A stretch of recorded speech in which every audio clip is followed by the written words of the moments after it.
The Rogue Prince of Persia is the latest game in the Prince of Persia series, developed by Evil Empire and published by Ubisoft on August 20th, 2025. And the game finally got a physical release, so I decided to finally take the time to look at it. And I want to thank Ubisoft for sending us a copy of the game for the purposes of this review, because this one's been on my radar to check out since it first released. When I found out it was taking on the action roguelike genre, I knew I needed to play it, because it just feels like the perfect match for the Prince of Persia series. In the Rogue Prince of Persia, the Huns have attacked and left the prince knocked unconscious for 3 days.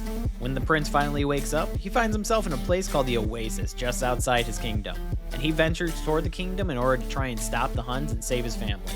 But by using the powers of his necklace, he's able to get another chance when he dies to rewrite time and try again.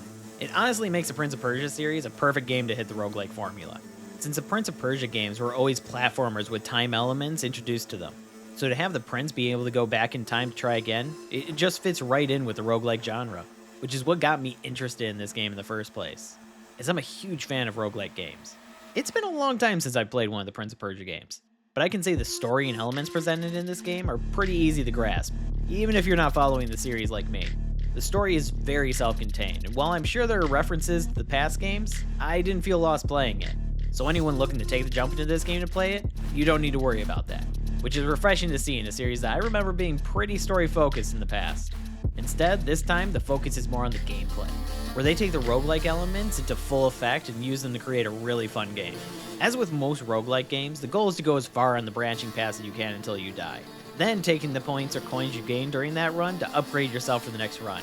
Then try again to get even further next time. What makes the Rogue Prince of Persia stand out though is its heavy emphasis on platforming. You'll come across enemies you can fight, and a couple fun boss battles as well, but the main focus will be on the tight platforming, where the prince is able to jump up onto ledges and poles, or run up and across walls to reach platforms just out of reach. Combining all these together allows for some pretty fluid motion throughout the map, which almost has a dungeon crawler aspect to its layout, where each level has multiple paths to go through and explore. Except the maps don't change each run, which would have been a nice touch, but it does allow you to become familiar with the maps in order to navigate through them faster as you progress through the game, eventually getting to a point where you can kind of just speed through the first couple maps, especially when you realize the enemies you come across are purely optional. And if you're moving fast enough, you can just jump over them most of the time and just continue through the level, which makes the game feel very fast to play, and I kinda like it for that. Though I rarely took that option, as I would rather defeat the enemies to gather as much coin as I could. That way I could upgrade my weapons and skills for that run to have a better chance against bosses when I get to them, as it takes the roguelike formula when it comes to the weapons and their levels. With you being given a random choice of weapons that you can use on that run, you can then find different weapons to switch to or upgrade versions of your weapons you're holding as you continue the run, and shops where you can buy items with coins that you got on that run as well. But once you die, the only thing you take back with you are soul cinders, which you can use back at the Oasis to unlock new skills and weapons for future runs. But you can only take so many back with you when you die, so strategy in their use is key.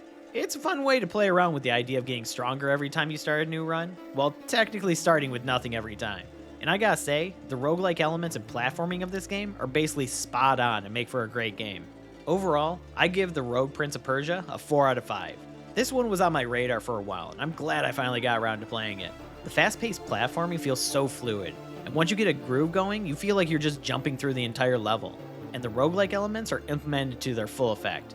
The only real problem I had is sometimes these two things kind of felt like they were combating each other, because while these aspects were fun on their own, there was something about having the same levels to run through as a platformer over and over that just got a bit dull at times when starting a new run. And the fast-paced platforming almost feels like it doesn't mesh well with the enemies you come across, which you do use the platforming elements to dodge their attacks, but you also need to stay in a single area for a moment to take them on, before you can continue on with the rest of the level. During my playthrough, this kind of just ruined the momentum that you would build up, but luckily fighting enemies is still optional, and I usually took that option. I'm sure there are people who have done runs on this game though and ignored all the enemies outside the bosses. But those are just my thoughts on the Rogue Prince of Persia. If you want to check out the game for yourself, links to do so are in the description below. And if you made it this far, hit that subscribe button and check out some of our other videos as well. And if you have suggestions for other games you think we should play, let us know in the comments. Until next time, this has been Brad with the Bickering Nerds.